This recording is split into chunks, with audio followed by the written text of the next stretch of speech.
پیر دستگیر حضور غوث اعظم شیخ عبد القادر جیلانی رحمۃ اللہ علیہ نے اپنی زندگی کا ایک لمبا عرصہ مجاہدات میں گزارا۔ جب آپ بغداد شریف میں علم دین پڑھتے تھے، آپ کا معمول تھا کہ مدرسے کے اسباب پڑھ کر جنگل کی طرف نکل جایا کرتے تھے اور وہیں اپنے سبق یاد کرتے تھے، عبادت میں مصروف اور مشغول رہا کرتے تھے۔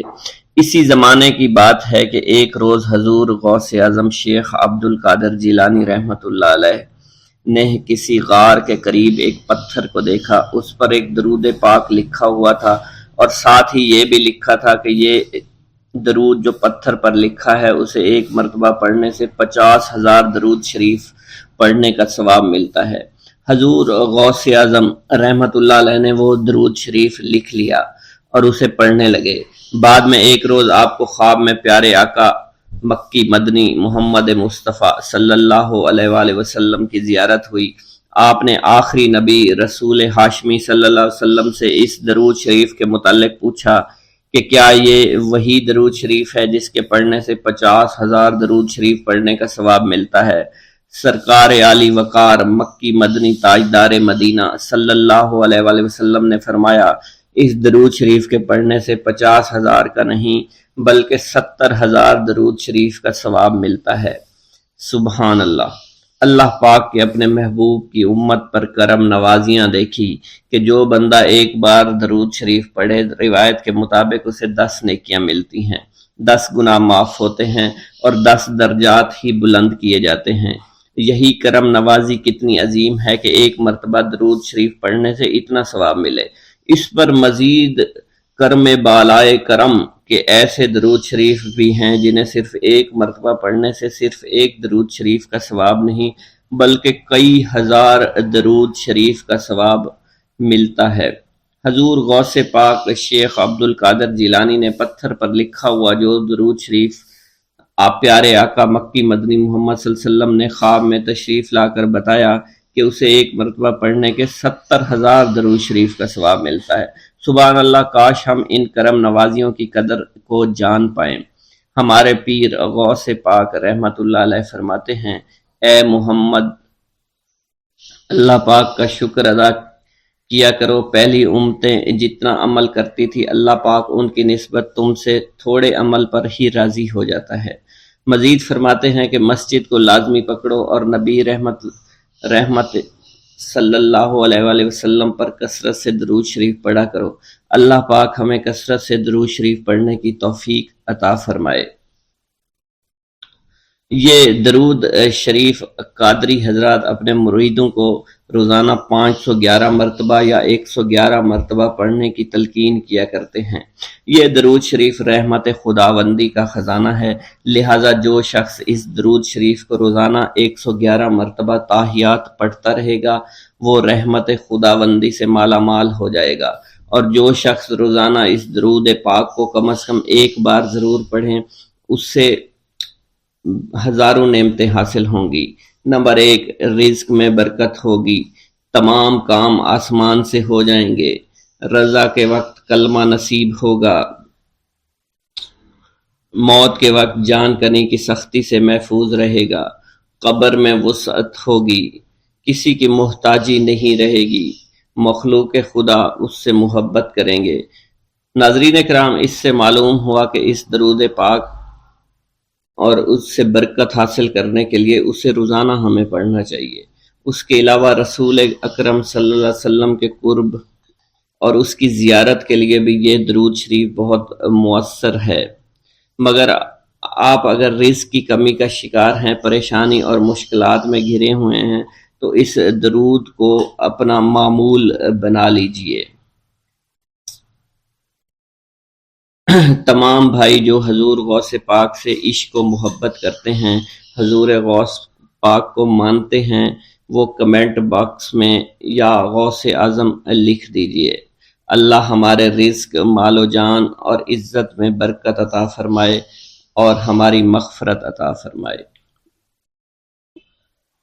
ایک گاؤں کے بارے میں کہا جاتا تھا کہ جہاں قدرت کی بے پناہ نعمتیں تھیں، اللہ پاک نے وہاں کے لوگوں کو مالا مال کیا ہوا تھا۔ ایسی نعمتیں کہ جن نعمتوں کو دیکھ کر انسان اکثر مغرور ہو جایا کرتے ہیں، مگر وہاں پر کچھ مسلمان تھے، اور سب سے بڑی اور بری بات یہ تھی کہ وہاں کے تمام لوگ کافر تھے۔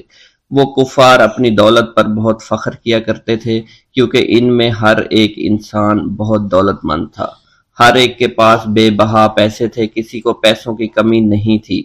وہاں کے سردار کی ایک اکلوتی بیٹی تھی جس کو سردار بے پناہ پیار کرتا تھا۔ اس سردار کی بیٹی بے پناہ مغرور، ظالم، گھمنڈی تھی۔ وہاں پر غریب لوگ صرف مسلمان ہی تھے، تمام کافر ایک دوسرے کی مدد کیا کرتے تھے، لیکن مسلمانوں کی مدد کرنے والا وہاں پر کوئی نہ تھا۔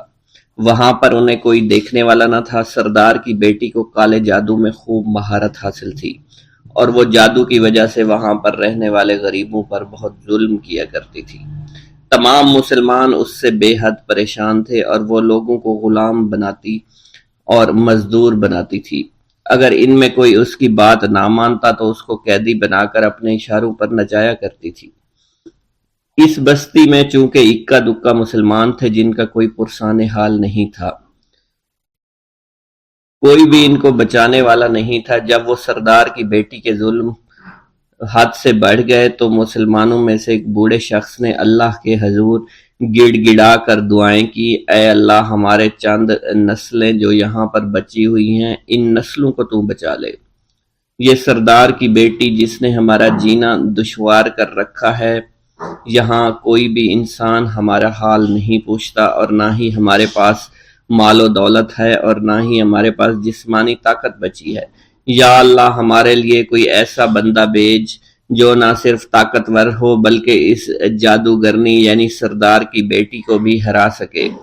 اللہ رب العزت نے اس بوڑھے کی دعا کو قبول فرمایا، اور یوں اس جگہ پر ایک اللہ والے کو بھیج دیا، اور وہ اللہ والے ایسے ہی بستی میں داخل نہیں ہوئے، بلکہ ایک دن کچھ عجیب واقعہ ہوا۔ ان کافروں کا سردار جنگل میں سیر سپاٹے کرتے ہوئے نکلا تھا، بڑی شان سے چلتا ہوا وہ سفر کر رہا تھا۔ اچانک ایک زہریلا سانپ اس کے سامنے آیا۔ اس زہریلے سانپ نے بادشاہ کو ڈس لیا، اور وہ بے ہوش ہو کر زمین پر گر پڑا اور تڑپنے لگا۔ اس کے جو ساتھی تھے انہوں نے جب اپنے سردار کو یوں تڑپتا ہوا دیکھا اور سردار کی غیر حالت دیکھی تو کہ جسے ایک زہریلے سانپ نے کاٹ لیا ہے، تو وہ فوراً اسے اٹھا کر گھر لے آئے تاکہ اسے بچانے کے لیے کچھ کیا جا سکے۔ اس لڑکی نے اپنے باپ کی جب یہ حالت دیکھی تو اپنے آس پاس کے بڑے بڑے حکیموں کو بلایا، لیکن عجیب بات یہ تھی کہ لاکھ کوشش کے باوجود زہر نکالنے میں سارے ناکام ہو رہے تھے، اور زہر تیزی کے ساتھ اس کے جسم میں پھیلتا چلا جا رہا تھا۔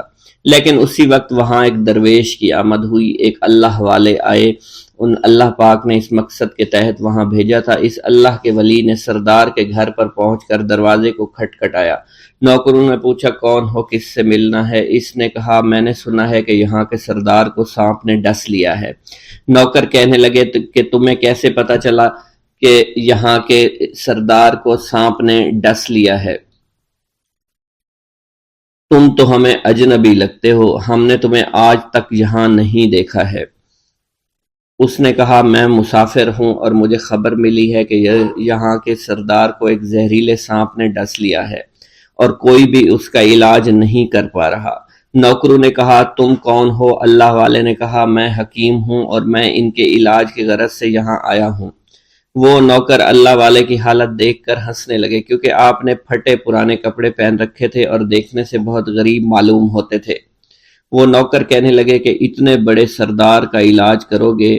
ارے یہاں تو اس کے پاس بڑے بڑے حکیم بلائے گئے ہیں، ہمارے سردار کے پاس پیسوں کی کوئی کمی نہیں ہے، اور وہ تم جیسے غریب سے بھلا کیوں علاج کروائیں گے؟ درویش نے کہا، اگر تم چاہتے ہو تمہارے سردار کی جان بچ جائے پھر مجھے اندر جانے دو۔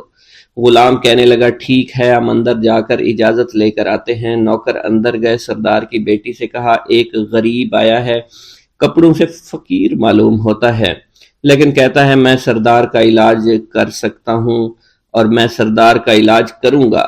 جو زہر تیزی کے ساتھ جسم میں پھیل رہا ہے میں اس کو باہر نکال پھینک کروں گا۔ اس کی بیٹی کہنے لگی، ٹھیک ہے، بلا لو۔ جب وہ اللہ والے اس کے گھر کے اندر گئے تو دیکھا سردار تڑپ رہا تھا، ٹانگ کو بار بار پر پٹخ رہا تھا۔ اللہ والے نے اس کے پیر کی طرف دیکھا جہاں سانپ نے اس کو کاٹا تھا، اسی جگہ اللہ والے نے تھوک دیا، فوراً وہاں سے بھاگ گئے۔ اس کے سارے سپاہی اس کی بیٹی دیکھ کر حیران رہ گئے کہ یہ بھلا کون سا دیوانہ ہے، کمرے میں آیا، علاج کی بجائے اسی جگہ پر تھوک دیا جہاں صرف کاٹا تھا، اور بھاگ بھی گیا، اس کو کوئی گرفتار نہیں کر سکا۔ سردار کی بیٹی غصے میں تل ملا اٹھی کہ اس نے جو گستاخی کی ہے اس کی کوئی بات نہیں، تھوک کو میں صاف کروا دوں گی، مگر اس کو تو میں ابھی گرفتار کرواتی ہوں۔ اور اس نے اپنے سردار کے ایک نوکر سے کہا کہ اس تھوک کو صاف کرو۔ اس نوکر نے تھوک کو صاف کرنے کی بجائے اس کو اچھی طرح سے ٹانگ پر مل دیا۔ لڑکی نے کہا کیا کر رہے ہو؟ اس فقیر نے میرے باپ کی ٹانگ پر تھوک دیا، اب اس تھوک کو تم مل رہے ہو؟ حکیم نے اپنے ہاتھ کے اشارے سے سردار کے بیٹے کو روک دیا۔ جیسے اس تھوک کو سردار کی ٹانگ پر ملا گیا، فوراً سارا زہر ختم ہو گیا۔ جو ٹانگ کٹنے کے قابل تھی وہ ٹانگ بالکل ٹھیک ہو چکی تھی، جو نیلی پڑ چکی تھی اب اصلی حالت میں آہستہ آہستہ واپس آ رہی تھی۔ اور جب وہ قبیلے کا سردار بالکل ٹھیک ہو گیا، ہوش میں آ گیا، تو حیران رہ گیا۔ اسے بتایا کہ فقیر بابا کے تھوک کی وجہ سے آپ ٹھیک ہوئے ہیں۔ اس نے کہا وہ بزرگ تو ہمارے لیے مسیحا ہے، تم لوگوں نے انہیں جانے کیوں دیا؟ انہیں میرے پاس لے کر آؤ، انہوں نے ہم پر بہت بڑا احسان کیا ہے، ہم اس کے احسان کا بدلہ ضرور چکائیں گے۔ اس کی بیٹی جو خاموشی سے باپ کو دیکھ رہی تھی، اس نے کچھ بھی نہ کہا۔ گاؤں کے سردار کے کہنے پر سارے سپاہی اللہ والے کو ڈھونڈنے کے لیے نکل گئے۔ وہ چاروں طرف پھیل گئے، لیکن کہیں بھی اللہ والے کا پتہ نہیں چل رہا تھا۔ پھر جب سپاہی تلاش کرتے کرتے جنگل میں داخل ہوئے، وہاں ایک درخت کے نیچے ایک آدمی کو عبادت کرتے ہوئے دیکھا۔ وہ غور سے اس کو دیکھ رہے تھے اور کہہ رہے تھے یہ کس طرح کی عبادت کر رہے ہیں؟ ہم لوگ تو اپنے بتوں کے آگے ہاتھ جوڑتے ہیں، یہ نہ جانے کس کو سجدہ کر رہے ہیں۔ خیر، عبادت کے فوراً بعد اللہ والے کو پکڑ لیا، گاؤں کے سردار کے سامنے پیش کیا۔ وہ کہنے لگا آپ کون ہیں اور کہاں سے آئے ہیں؟ سب سے پہلے تو میں گستاخی کی معافی چاہتا ہوں، میرے لوگوں نے آپ کے ساتھ بڑی بدتمیزی کی، لیکن آپ کی وجہ سے آج میں زندہ ہوں۔ ہم گناہ گاروں کی وجہ سے آپ جیسے لوگوں کو بہت تکلیف ہوئی ہے، اس لیے میں معذرت چاہتا ہوں۔ آپ سے درخواست کرتا ہوں کہ آپ میری طرف سے یہ قیمتی لباس یعنی کپڑے اور عربی گھوڑا قبول کیجئے۔ اللہ والوں نے اس کی طرف مسکرا کر دیکھا اور کہا یہ گھوڑا، یہ لباس بہت قیمتی ہے، مگر یہ لباس پہن کر اس گھوڑے کے لیے گھاس کاٹوں گا تو کیا اچھا لگوں گا؟ سردار نے کہا فکر نہ کریں، گھوڑے کے ساتھ ساتھ ہم آپ کو نوکر بھی دیں گے۔ اللہ والے نے کہا کہ اتنی مال و دولت اور نوکروں کے ساتھ میں اکیلا رہوں گا؟ گاؤں کا سردار بولا حضور آپ کی یہ بات سن کر میں سوچ میں گم ہو گیا ہوں، لیکن یہ میری بیٹی آپ کے سامنے حاضر ہے۔ بیٹی حیرت سے اپنے باپ کو دیکھ رہی تھی کہ میرا باپ اب کیا کہنے والا ہے۔ سردار نے کہا میری بیٹی جسے آپ نے دیکھ لیا ہے، اس کی شادی میں آپ سے کر دوں گا، مگر ایک شرط ہے کہ آپ کو اپنے مذہب کو چھوڑنا پڑے گا۔ میرے سپاہیوں نے آپ کو عبادت کرتے ہوئے دیکھا ہے، جہاں تک ہمارے معمولات ہیں ہم بتوں کے آگے سجدہ کرتے ہیں اور ان کی عبادت کرتے ہیں، اور آپ جس کے آگے سجدہ کرتے ہیں وہ اللہ ہے، یعنی آپ مسلمان ہیں، اس لیے آپ کو اپنا مذہب چھوڑنا پڑے گا۔ کیا آپ ایسا کر سکتے ہیں؟ اللہ والے نے کہا کہ مجھے ایک بات بتائیے، آپ سب کچھ دیکھ رہے ہیں، آپ نے مجھے یہ بھی دعا دی کہ میری اولادیں ہوں اور آپ کی نسل آپ کی بیٹی سے چلے گی۔ مجھے ایک بات بتائیں، اگر ان بچوں میں سے کسی بچے کو خدا نخواستہ کچھ ہو گیا تو کس کو رونا پڑے گا؟ سردار نے جواب دیا اگر خدا نخواستہ کچھ ایسا ہوا تو رونا مجھ کو ہی پڑے گا۔ اللہ والا نے مسکرا کر کہا اگر یہ سارا مال لے کر مجھے رونا ہی پڑا تو آپ اپنا گھوڑا، اپنی دولت، اپنی بیٹی، ہر چیز اپنے پاس رکھ لو۔ میں خوش ہوں، میں مسلمان ہوں، میں ٹھیک ہوں۔ اگر یہ تمام چیزیں لے کر مجھے اپنا محلہ چھوڑنا پڑے تو میں اپنی جان دے کر بھی اپنے مذہب کو نہیں چھوڑوں گا۔ جس طرح آپ نے مجھے نوازا ہے، میں اسی رب کے دین کو چھوڑ کر چلا جاؤں گا۔ صرف چند پیسوں کی خاطر میں ہر دن پیسہ نہیں کر سکتا، اور اپنی درویشی میں بہت خوش ہوں۔ اللہ نے مجھے جس مقصد کے لیے بھیجا تھا وہ میرا مقصد پورا ہو جائے گا۔